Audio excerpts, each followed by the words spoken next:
আমার এই নতুন চ্যানেলটাতে অনেক বেশি নিরামিষ রান্নার কম্বো দেখে আপনারা অনেকেই খুব খুশি হয়েছেন দেখলাম।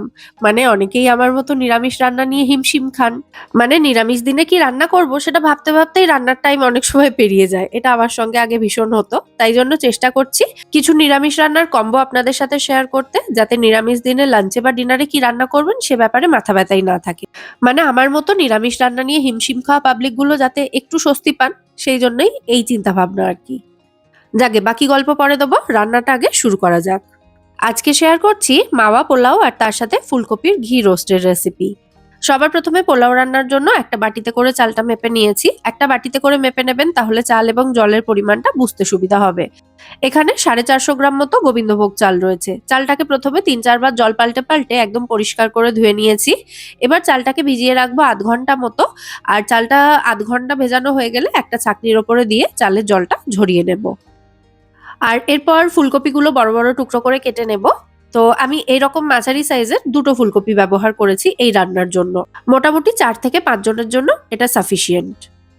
তো ফুলকপিটাকে এরকম বড় বড় টুকরো করে কেটে নিচ্ছি। ফুলকপিটা কাটা হয়ে গেলে একটা বাটির মধ্যে নিয়ে নিলাম এখানে 7-8টা গোটা কাজু বাদাম, 12 থেকে 15টা মতো গোটা কিশমিশ নিয়েছি, 1 চামচ মতো চারমগজ আর 1 চামচ মতো পোস্ত নিয়েছি। এগুলোকে একটু জল দিয়ে ভিজিয়ে রাখবো আধ ঘন্টা মতো। হাতে সময় কম থাকলে 10 মিনিট গরম জলে ভেজাবেন। ওই দেখুন, এর মধ্যে একটা কোথা থেকে গোলমরিচ চলে এসেছিল, তো ওটাকেও দিয়ে দিলাম এর মধ্যেই। এমনিতেও এই রান্নায় গোলমরিচ তো লাগবেই। যাই হোক, এগুলো ভিজুক।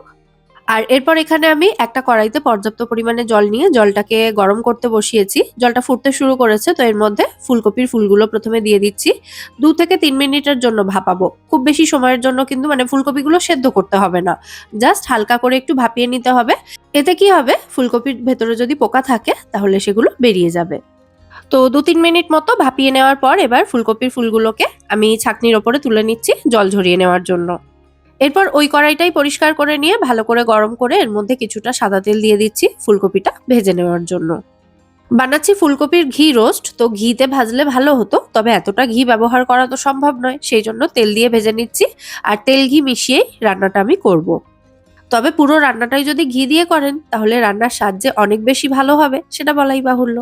যাই হোক, ফুলকপিগুলো তেলের উপরে দেওয়ার পর এর মধ্যে অল্প একটু নুন দিয়ে দিচ্ছি। ভালো করে একটু নাড়াচাড়া করে কড়াইটাকে ঢাকা দিয়ে অল্প আঁচে ফুলকপিগুলো ভেজে নেব। তো ফুলকপিগুলো এদিকে ভাজা হতে থাক, ততক্ষণে আমি এই রান্নার জন্য একটা মশলার পেস্ট তৈরি করে নেব। মিক্সার জারের মধ্যে নিয়ে নিচ্ছি ভিজিয়ে রাখা কাজু, কিশমিশ, চারমগজ এবং পোস্তটা জল ঝরিয়ে নিয়েছি। এর সাথে নিয়ে নিচ্ছি 4টে কাঁচা লঙ্কা, 1.5 ইঞ্চ মতো আদা আর তার সাথে কয়েকটা গোটা গোলমরিচ নিচ্ছি। অল্প একটু জল অ্যাড করে এই সমস্ত উপকরণ মিহি করে বেটে নিয়েছি। আর এদিকে অন্য একটা বাটিতে নিয়েছি 250 গ্রাম টক দই। টক দইটাকে ভালো করে ফেটিয়ে নিতে হবে। টক দইটার মধ্যে এবার বেটে রাখা মশলাটা দিয়ে দিলাম। মিশিয়ে নিচ্ছি ভালো করে। তারপর দিয়ে দিচ্ছি এর মধ্যে বেশ খানিকটা কাসুরি মেথি। প্রথমে 1 টেবিল চামচ দিলাম, দিয়ে ভালো করে মিশিয়ে আরো হাফ টেবিল চামচ মতো দিয়ে দেব, দিয়ে ভালো করে মিশিয়ে নেব। আর এর সাথেই 1 টিস্পুন মতো জিরে গুঁড়ো অ্যাড করছি। সমস্ত উপকরণ একটা তারের হুইস্কারের সাহায্যে ভালো করে মিশিয়ে নিচ্ছি। এটাই কিন্তু এই রান্নার একমাত্র মশলা। আচ্ছা, এদিকে এতক্ষণে দেখুন ফুলকপিটাও ভালো মতো ভাজা হয়ে গেছে। তো এবার এগুলোকে আমি কড়াই থেকে তুলে নেব। এবার ওই কড়াইতেই অ্যাড করছি 1 চামচ তেল এবং 1 চামচ ঘি। তেল ঘিটা ভালো মতো গরম হয়ে গেলে ফোড়নের জন্য দিয়ে দিলাম থেতো করা গোটা গরম মশলা, ছোট এলাচ, লবঙ্গ এবং দারচিনি নিয়েছি। গোটা গরম মশলার মিষ্টি গন্ধ বেরোতে শুরু হলে যে মশলার মিশ্রণটা রেডি করে রেখেছিলাম সেটা পুরোটাই এর মধ্যে দিয়ে দিচ্ছি। 3 থেকে 4 মিনিট সময় নিয়ে মশলাটাকে খুব ভালো করে কষিয়ে নিতে হবে।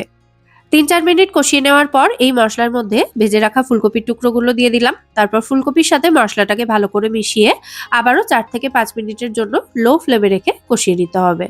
আর কষানোর সময় কড়াইটাকে ঢাকা দিয়ে দিয়ে কষাচ্ছি।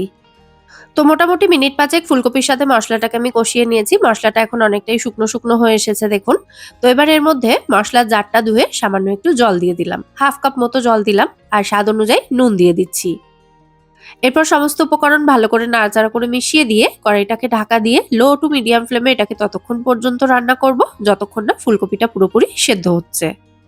আবারও আমি মোটামুটি 5-6 মিনিটের জন্যই এটাকে ঢাকা দিয়ে রান্না করেছি এবং এখন দেখুন তেল ঘিটা উপরে কিন্তু পুরোপুরি ভেসে উঠেছে। আর আমি চেক করে নিচ্ছি ফুলকপিটা ভালো মতো সেদ্ধ হয়েছে কিনা। ফুলকপি ভালো মতো সেদ্ধ হয়ে গেছে, তো এবার এর মধ্যে স্বাদ অনুযায়ী মিষ্টি দিচ্ছি। আমি এখানে গুঁড়ো মিছরি ব্যবহার করেছি, আপনারা চিনিও অ্যাড করতে পারেন। আর তার সাথে হাফ টিস্পুন মতো গরম মশলা গুঁড়ো দিলাম। এরপর আবারও সমস্ত উপকরণ খুব ভালো করে মিশিয়ে নিচ্ছি। আমাদের রান্না কিন্তু এখানে অলমোস্ট রেডি। এবার জাস্ট ওপর থেকে 1 চামচ মতো ঘি ছড়িয়ে দেব। দিয়ে গ্যাসের ফ্লেমটা অফ করে কড়াইটাকে ঢাকা দিয়ে এটাকে খানিকক্ষণ স্ট্যান্ডিং টাইমে রাখবো, মিনিট 5 মতো। তারপর সার্ভ করে দেওয়ার জন্য এটা একদম রেডি হয়ে যাবে। দেখতেই কি দুর্দান্ত হয়েছে দেখতে পাচ্ছেন, খেতেও কিন্তু এটা অসাধারণ সুস্বাদু হয়। আমি এটাকে এখনই একটা বাটিতে তুলে আলাদা করে রাখছি, ভিডিওর জন্য ওই সার্ভ করে দেখানো যেটুকু দরকার সেটুকুর জন্য। আর বাকিটা এখন আর ঘাটাঘাটি করব না, কারণ এটা গেস্টদের জন্য বানানো, আপনারা আগে কয়েকটা ভিডিও দেখে বুঝেছেন। তো এরপর তো পোলাওটা রান্না করব, তো ঠান্ডা হওয়ার পর যাতে এটার তখন ঘাটাঘাটি না করতে হয় তাই জন্য আগে থেকে একটু তুলে রাখলাম বাটিতে। আর এবার পোলাও রান্নাটা শুরু করি। একটা বড় পাত্র নিয়ে তার মধ্যে আমি 2 টেবিল চামচ মতো তেল এবং 1 চামচ মতো ঘি অ্যাড করেছি। প্রথমেই এতে বেশ খানিকটা কাজু কিশমিশ দিয়ে এগুলোকে হালকা করে ভেজে তুলে নেব। এই পোলাওটাতে আপনারা আপনাদের পছন্দ মতো যে কোনো ড্রাই ফ্রুটস অ্যাড করতে পারেন। এতে কাঠবাদাম, আখরোট এগুলোও দিতে পারেন। আচ্ছা, কাজু কিশমিশটা ভেজে তুলে নেওয়ার পর বাকি তেল আর ঘিয়ের মধ্যে আমি দিয়ে দিচ্ছি ফোড়নের জন্য 4 টুকরো মতো দারচিনি, 6টা ছোট এলাচ থেতো করে নিয়েছি, আর থেতো করা 4-5টা লবঙ্গ দিয়েছি। ফোড়নে চাইলে একটু জয়িত্রী, স্টার অ্যানিস এগুলোও অ্যাড করতে পারেন। তো ফোড়নটা ভালো করে ভেজে নিয়ে এর মধ্যে 1 টেবিল চামচ গ্রেট করা আদা দিয়ে দিলাম। আদার কাঁচা গন্ধ চলে যাওয়া পর্যন্ত আদাটাকে ভালো করে ভেজে নিচ্ছি। এরপর ভিজিয়ে জল ঝরিয়ে রাখা গোবিন্দভোগ চালটা দিয়ে দিচ্ছি এর মধ্যে। চালটা দিয়ে খুব ভালো করে ভেজে নেব। ঝরঝরে পোলাও রান্না করার জন্য চাল এবং জলের মাপটা যতটা গুরুত্বপূর্ণ, চালটা এভাবে ভালো করে ভেজে রান্না করাটাও কিন্তু ততটাই গুরুত্বপূর্ণ। মিডিয়াম টু হাই ফ্লেমে রেখে চালটাকে 3 থেকে 4 মিনিট সময়ের জন্য ভালো করে ভাজতে হবে। পোলাওতে সুন্দর রং আনার জন্য আমি 1 পিঞ্চ মতো কেশর নিয়ে সেটাকে হামানদিস্তাতে একটু গুঁড়ো করে কিছুটা জলে ভিজিয়ে রেখেছি। আপনারা চাইলে দুধেও ভিজিয়ে রাখতে পারেন কেশরটা। আচ্ছা, এদিকে আমাদের চালটা কিন্তু ভালো মতো ভাজা হয়ে গেছে। প্রায় 3 থেকে 4 মিনিট আমি চালটা ভেজেছি। এবার এর মধ্যে দিয়ে দেব যতটা চাল ঠিক তার ডাবল পরিমাণে গরম জল। আর চালটা যে বাটিতে মেপে নিয়েছিলাম সেই বাটিতেই জলটা মেপে নিয়েছি। দিয়ে দিচ্ছি স্বাদ অনুযায়ী নুন, আর কয়েকটা চেরা কাঁচা লঙ্কা দিয়ে দেবো এর মধ্যে। নুনটা দিয়ে একটু ভালো করে মিশিয়ে নিয়ে তারপর চেরা কাঁচা লঙ্কাটা অ্যাড করব। কাঁচা লঙ্কা আমি এখানে 3টে দিলাম, আপনারা বেশি বা কম দিতে পারেন। এরপর পাত্রটাকে ঢাকা দিয়ে হাই ফ্লেমে এটাকে মিনিট 5 রান্না করে নিয়েছি। 5 মিনিট পর পাত্রের ঢাকনা খুলে নিয়ে এর মধ্যে দিয়ে দিচ্ছি ভেজে রাখা কাজু কিশমিশটা, আর তার সাথে দিয়ে দেব বেশ খানিকটা খোয়া ক্ষীর। আপনারা খোয়া ক্ষীরটা গ্রেট করেও দিতে পারেন, আমি হাত দিয়ে এভাবে ভেঙে ভেঙে দিয়ে দিচ্ছি। আর এখানে 75 গ্রাম মতো খোয়া ক্ষীর রয়েছে। এই পোলাওটা চাইলে দুধ দিয়েও করা যেতে পারে জলের পরিবর্তে, তবে যেহেতু খোয়া ক্ষীর ব্যবহার করা হচ্ছে দুধটা দিলে একটু বেশি রিচ হয়ে যাবে, সেই কারণে আমি জলটাই দিয়েছি। আচ্ছা, খোয়া ক্ষীরটা ছড়িয়ে দেওয়ার পর এটাকে একদম হালকা হাতে একটু নাড়াচাড়া করে মিক্স করে দিচ্ছি। এই মাওয়া পোলাওয়ের স্বাদ কিন্তু জাস্ট অপূর্ব হয়। যারা কখনো আগে ট্রাই করেননি রেসিপিটা, অবশ্যই আমার কথার উপর ভরসা করে হলেও একবার ট্রাই করে দেখবেন।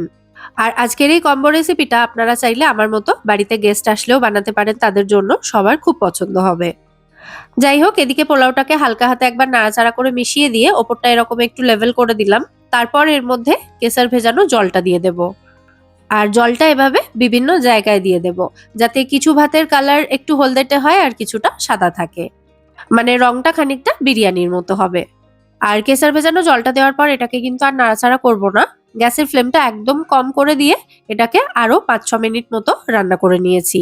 এরপর পাত্রের ঢাকনাটা খুলে নিয়ে ওপর থেকে 1 চামচ মতো ঘি আর স্বাদ অনুযায়ী মিষ্টি দিয়ে দিচ্ছি। আবারও এখানে আমি গুঁড়ো মিছরি ব্যবহার করেছি, আপনারা চিনি অ্যাড করতে পারেন। তবে এগুলো দেওয়ার পরও কিন্তু এখন আমি পোলাওটা নাড়াচাড়া করব না, এটাকে একদম লো ফ্লেমে বসিয়ে রাখবো আরো মিনিট 5। তারপর পাত্রের ঢাকনাটা খুলে নিয়ে হালকা হাতে এটাকে মিশিয়ে দেব। এতে কি হবে বলুন তো, যে ভাতগুলোতে কেশর জলটা অ্যাবজর্ব করার তারা করে নিয়েছে এবং সেই ভাতগুলোই একটু হলদেটে কালারের হয়ে গেছে, আর বাকি ভাতগুলোতে এই কালারটা স্প্রেড হবে না। মানে আমি যেটা চাইছিলাম যে কিছুটা ভাত হলদেটে হবে কিছুটা সাদা হবে, সেরকমটাই হবে এতে। আর কেশর ভেজানো জলটা দেওয়ার পর যদি সঙ্গে সঙ্গে নাড়াচাড়া করে দিতাম তাহলে সমস্ত পোলাওটাই একদম হালকা হলদেটে কালারের হয়ে যেত, ওই খানিকটা বাসন্তী পোলাওয়ের মতো হতো। আশা করি আমি কি বোঝাতে চেয়েছি আপনারা বুঝতে পেরেছেন, মানে আমি চেষ্টা করেছি বোঝানোর, জানি না কতটা হয়েছে। তো এদিকে আমাদের পোলাও একদম রেডি। 10 মিনিট মতো স্ট্যান্ডিং টাইমে রেখে তারপর এটাকে সার্ভ করে দিচ্ছি। তো আজকের এই রেসিপি দুটো আপনাদের কেমন লাগলো সেটা কমেন্টে অবশ্যই জানাবেন। যদি ভালো লেগে থাকে ভিডিওটাকে বরাবরের মতো একটা লাইক এবং শেয়ার করে দেওয়ার অনুরোধ রইল। আর এরকমই নিত্য নতুন রেসিপি পাওয়ার জন্য যদি মনে হয় আমার চ্যানেলটাও সাবস্ক্রাইব করে রাখতে পারেন। সাবস্ক্রাইব করা কিন্তু একেবারে ফ্রি। আজ তাহলে এ পর্যন্তই। সবাই সুস্থ থাকবেন, ভালো থাকবেন এবং সব্বাইকে খুব ভালো রাখবেন। নমস্কার।